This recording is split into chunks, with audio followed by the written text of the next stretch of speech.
Hey,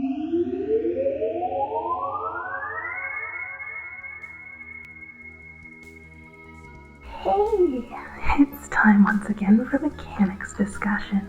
You know what that means. It's time to break out the...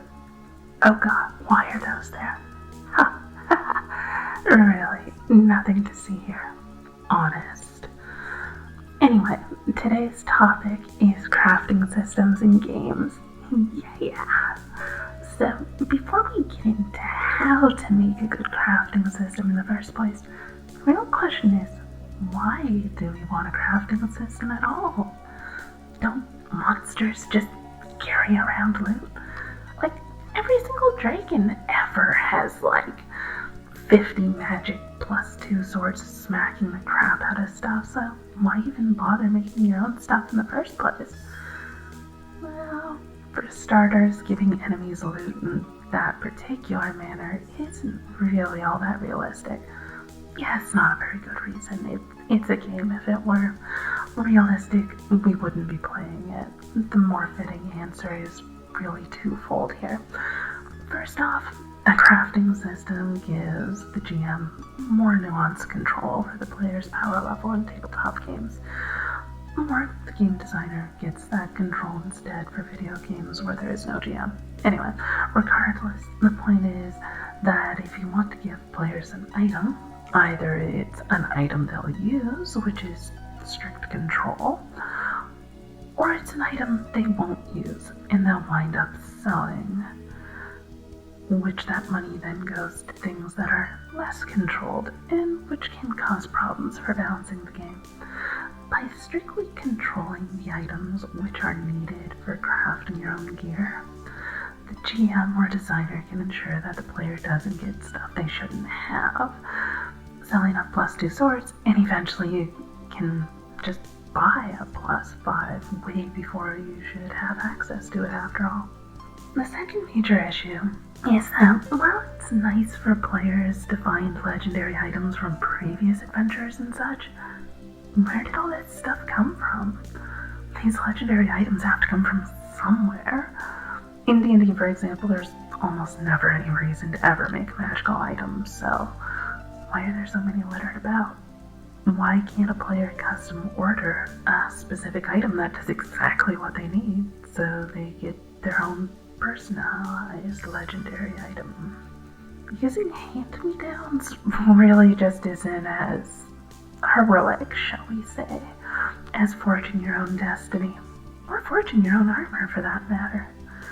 The problem here is mostly that crafting stuff takes a long time to get good at it. You don't make a single set of armor and call it a day. You make dozens of them over the span of decades, only to make one perfect, flawless magnum opus, pinnacle of your career in crafting armor, wrought from only the finest of materials fit for a king or a hero. Fortunately, we're talking fantasy, so we don't need to be quite so picky. We can imply the character has learned a lot over time, or that they have magic to help them out. After all, if these are magic swords, wouldn't there be a magical blacksmith hammer to make more swords? You'd think of all the things to enchant the blacksmith hammer would take priority, since it's going to make every single sword made from that point on that much better. Similar to this issue is that the length of time it takes to make a single item in reality is a pretty hefty chunk of chronological change.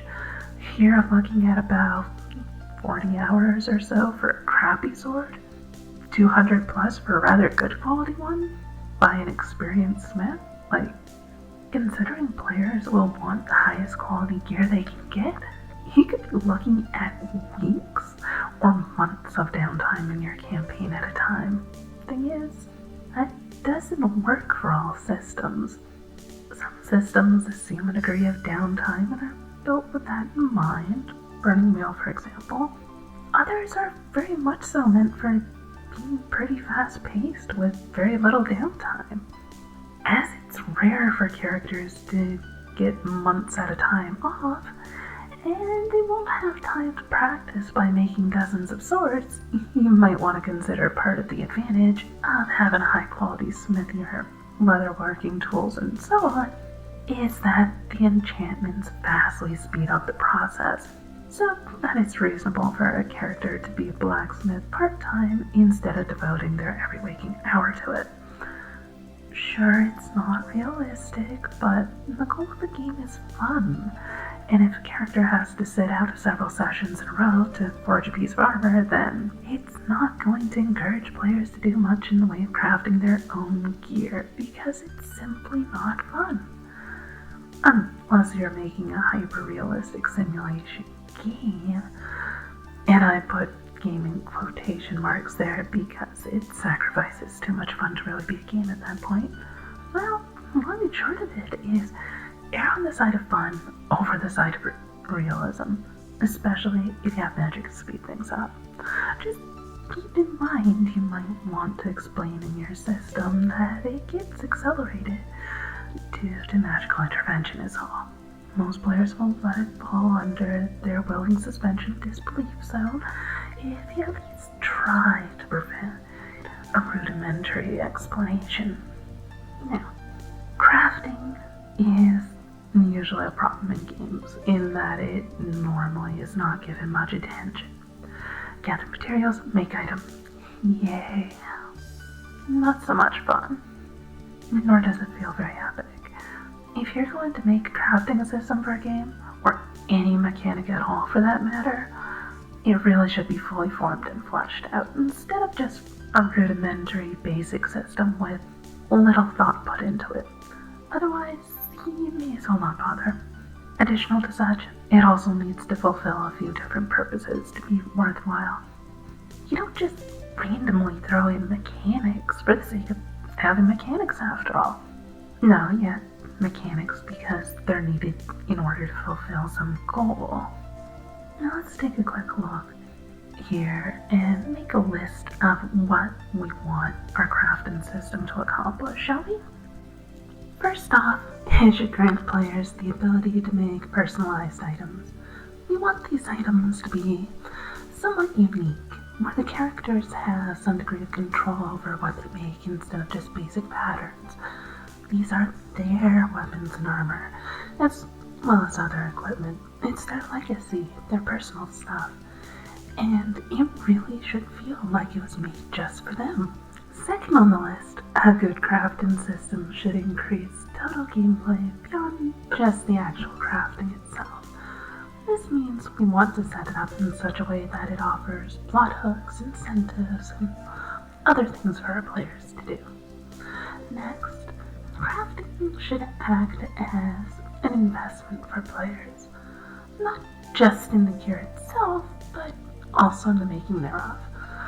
And this can be an anchor which attaches the player characters to the world in a meaningful way, so they really feel like they want to save the world because it matters to them personally, rather than just because random NPC number 6832 offers a reward.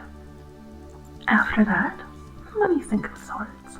Often in games there's simply not a lot of reason to throw money around. If you can't buy magical items because it'd be overpowered, then you're stuck with the issue that you can carry around a huge amount of loot with nowhere to spend it. I mean, once you can start buying castles, well, you only have need for really one castle. What are you going to do with 6 of them? I mean, one for home, one for the cottage, vacation home. I suppose you could timeshare them out, but to be perfectly blunt, the point is, you often do get to a point where you start making obscene amounts of money as your characters start getting stronger. They save a kingdom. That's not cheap. It costs money to pay off somebody to slay a freaking dragon. Dragons come at a pretty high value.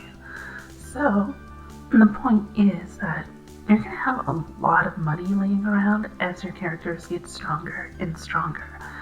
And a well-designed and purpose crafting system can give a very reasonable answer to where all that money goes. Finally, at least for this list, a crafting system should really allow for finer regulation of what players can do in terms of power. We want to give them a tough challenge, but one that's reasonable to accomplish. That means knowing exactly how strong the players are. And so, the more control over how much power they have at a nuanced level, the better in that case. So, to break this up into manageable sections, let's begin with the materials.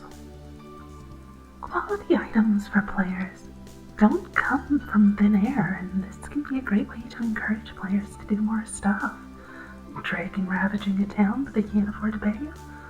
Oh, consider all the raw materials that dragon must have. Its fiery heart, its near impenetrable scales, the firm leather of its hide.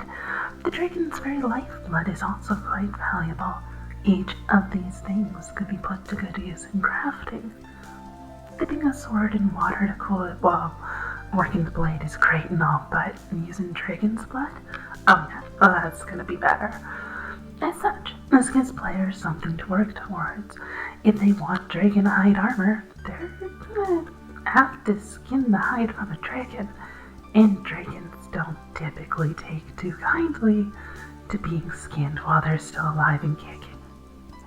Can't possibly imagine why.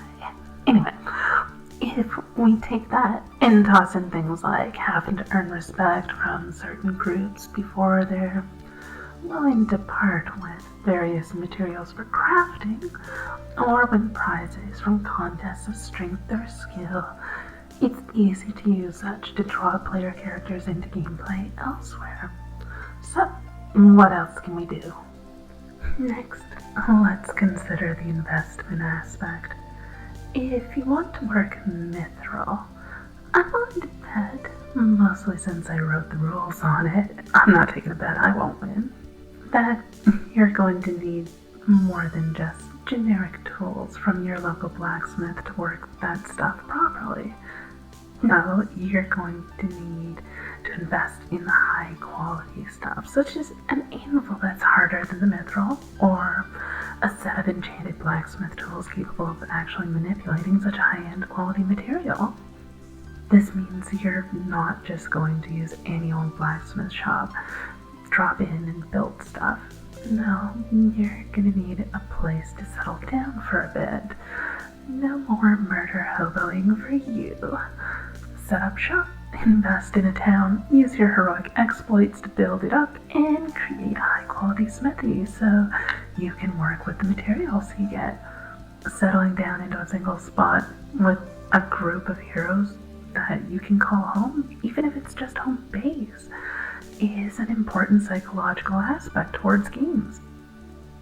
Saving a town from marauders or a dragon is alright, but it doesn't really invest players in the game world. Saving their town that they built with their money, however, yeah, players don't take kindly to marauders attacking their home turf or messing with their stuff. The more they pour into it, the more attached they tend to become, and that's a good thing. It means when a GM starts messing with their home, they're vastly more likely to become emotionally involved. Not every newbie GM knows this, so it's handy to nudge them in the right direction with mechanics that specifically work towards such. Now you have an investment in the game world. What else can we do? Well, just creating preset items kind of defeats the purpose of a crafting system, doesn't it? Sure, it was required years ago in MMORPGs, but we're well past the point these days of needing such, especially for tabletop games where a GM can directly oversee what's being created. There's no reason that you can't have a basic item that grants different properties based on how you make it and what you make it with. Consider a generic sword. Yay, it's a sword. Very swordy. Has a pointy, sharp bit and a not so pointy bit to hold onto so that you don't grab the sharp bit. Blade and hilt, no biggie. Now, if we were going to make it from mithril instead of bronze, I have a knowing that the quality is going to go up a fair bit. If we work in runic carvings into the metal, apply an enchanted gemstone to the pommel, and so on, we can also grant it new abilities like the blade catching fire and other handy things like that, which players kind of love. Now, this isn't just making the legendary sword Blargle Wrath, but instead making the sword the player specifically wants to wield themselves personally. This customization is what makes a crafting system really unique and valuable. You're not just getting the Black Sword Supreme Staffification +5, you're getting your personally designed Sword Supreme Staffification +5 with its own unique little tricks that make it yours. And this also has the nice advantage that if a GM doesn't want you using a fiery blade, then all they have to do is make sure you're only fighting frost dragons. Problem solved. Or let's say they want you to have a fiery blade, but they don't want it to be as strong as mithril. You can be given materials for the fiery part, but only iron to work with. The point is, with nuance in materials comes nuance in power as well. More control on the GM's part, or the game's designer, means more control over how powerful the characters are and what they can fight on even terms. Now this makes it easier for balancing the game to maintain a challenge, but not so hard that it's hopeless to know what various changes will affect. Walking that fine line is a tough thing to do, and every bit of control you can give the designer or GM in regards to such is usually a good thing in most cases, at least so long as the upgrades are clear in their effectiveness. Firing blade is pretty easy to tell what it does. Instead of, say, piercing or slashing damage, it may now deal magical damage of the fire elemental persuasion, meaning it's strong against things that are weak to fire and weak to things that are strong against fire. This is nuanced enough to give the one balance in the games the tools to adjust what players will be fighting, but not so nuanced that it's hard to tell how effective it'll be. Now, to blend two of these things together, the way I handled it in Saorsa was to also include the legend of the weapon itself. See, you can change the blade of a sword and it grows dull, and it's still the same sword. Replace the hilt and the pommel and it's still the same sword. Replace every single aspect of it and it's still the same sword. The thing is, the concept of the sword isn't in the sword itself. It's in the wielder's mind. The sword can get a full overhaul, but the sword's spirit lingers within the character, and as such, each time the character does something epic, such as, I don't know, say, slaying a dragon. That same dragon from earlier. Oh, well, there you go. It stands out and strengthens their sword. The sword is infused with that heroic deed, and can now hold even more enchantments than before. In this manner, players are directly rewarded for performing well. Slay a dragon, get a better sword, even without directly reforging it as such. It just means that the player wants a nice sword now, they can swap out the pommel gems, and there you go. Still the same sword, so it still gets the same benefits of that continual progression of power over time instead of the player trading out swords constantly every other week, or holding on to like 50 different swords, just lugging them around. And that's also part of the investment aspect. If someone steals a sword that the players worked hard on making, sure, they still have the spirit of their sword within them, but someone took their sword, and it's not just their sword, but it's their sword that was custom made just for them exclusively. Oh, that was a bad idea, bandits. That was a very bad idea indeed. Few things piss off players more than touching their junk. Unless they're a bard, and they're probably into that sort of thing. Anyway, we can also look into the concept of currency, and I don't just mean gold. Sure, money's one form of currency, and one that crafting can be very handy towards giving players something to invest in. Not just the sword itself, but the smithy and the town to support creating the sword in the first place. Beyond that, we also have other forms of currency, such as social currency. Earning a favor, earning respect, garnering adoration. You don't just walk into a kingdom and slap down a few gold bars and say, "Hey, I'd like to buy your crown jewels."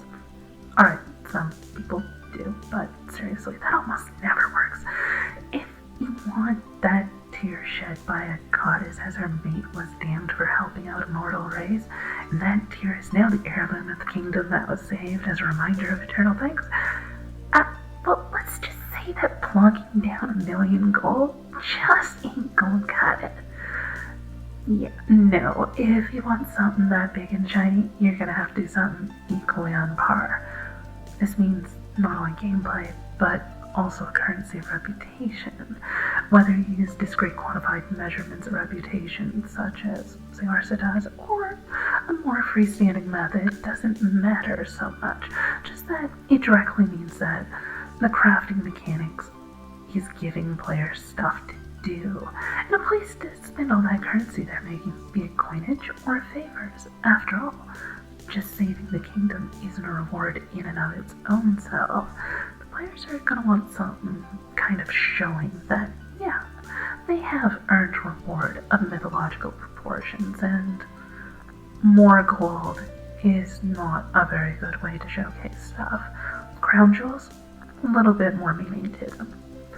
Regardless, the point is that a crafting system makes a lot more sense for a role-playing game as a whole, both on a mechanical side as well as on the board side. You don't get your items pre-made and laying around on the ground. Instead, Dragon's Hoard might include a slab of meteoric iron it was using as a pillow. Yeah, I don't know. They're like freaking cats. Dragons will sleep bloody well anywhere.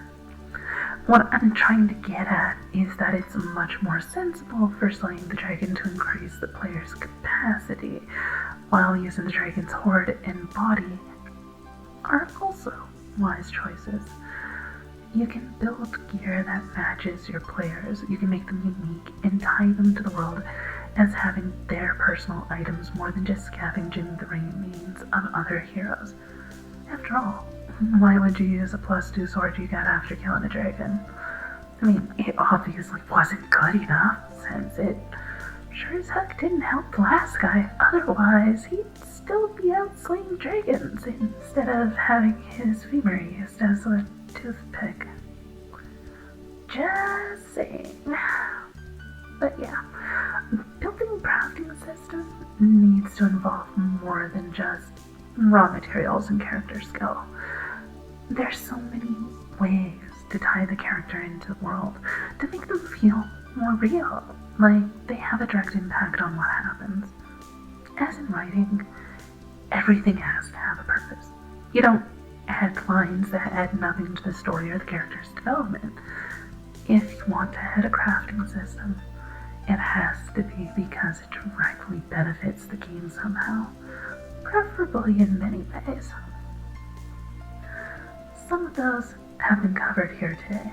Others you'll have to figure out on your own, as there's simply too many ways possible, too many reasons to implement a crafting system that I can realistically cover here.